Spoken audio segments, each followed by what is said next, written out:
Load shedding বেড়েছে সিলেটে। ঘণ্টার পর ঘণ্টা বিদ্যুৎ না থাকায় অসহ্য গরমে চরম ভোগান্তিতে মানুষ। বিদ্যুৎ বিভাগ বলছে প্রতিদিন 770 মেগাওয়াট চাহিদার বিপরীতে সরবরাহ হচ্ছে 400 মেগাওয়াট।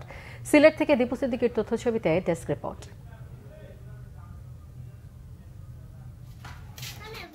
অতিরিক্ত লোডশেডিংয়ে বিপর্যস্ত সিলেটের জনজীবন। চাহিদা অনুযায়ী না পাওয়ায় দিনের 1/3 সময় লোডশেডিং করতে হচ্ছে বিদ্যুৎ বিভাগকে। দিন-রাত সমানতালে করা হচ্ছে লোডশেডিং। 1 ঘন্টা বিদ্যুৎ থাকলে পরবর্তী 1.5 থেকে 2 ঘন্টা থাকছে না। ব্যাহত হচ্ছে স্বাভাবিক জীবনযাত্রা। প্রভাব পড়েছে বিভিন্ন কর্মক্ষেত্রে। বিপাকে শিক্ষার্থীরাও। 1 ঘন্টা দেয়, আবার নিয়ে যায়, এইভাবে করে সারাদিন চলছে।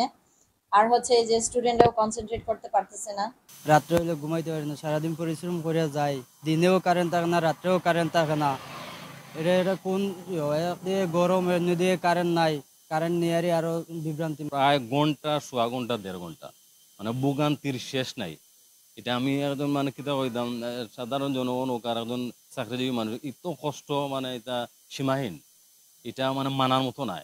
আমরা রাত্রে বাচ্চা চালিয়ে ঘুরাইতে পারি না, ঘুমাইতে পারি না। প্রত্যেক ঘন্টা ঘন্টা বিদ্যুতের মানে কিটা অবনতি। দ্রুত সমস্যা সমাধানের আহ্বান বৈষম্য বিরোধী ছাত্র আন্দোলনের সমন্বয়কদের। অনেকেই প্রতিবাদ করছেন, আমরাও সেই সকল প্রতিবাদের প্রতি সমর্থন জানাচ্ছি এবং আমরা চেষ্টা করতেছি অতি শীঘ্রই যাতে ওইটার সমাধান হয়। বিদ্যুৎ বিভাগ বলছে জাতীয় গ্রেড থেকে চাহিদা মতো বিদ্যুৎ পাচ্ছে না তারা।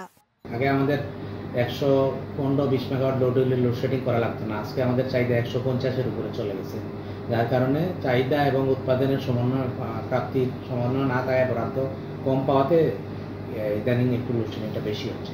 এটা সহসাই কেটে যাবে এবং যে বিদ্যুৎ কেন্দ্রগুলো বন্ধ আছে ওগুলো চালু হয়ে গেলে আমাদের সেই লোডশেডিংয়ের পরিমাণটা সহনীয় পর্যায়ে চলে আসবে।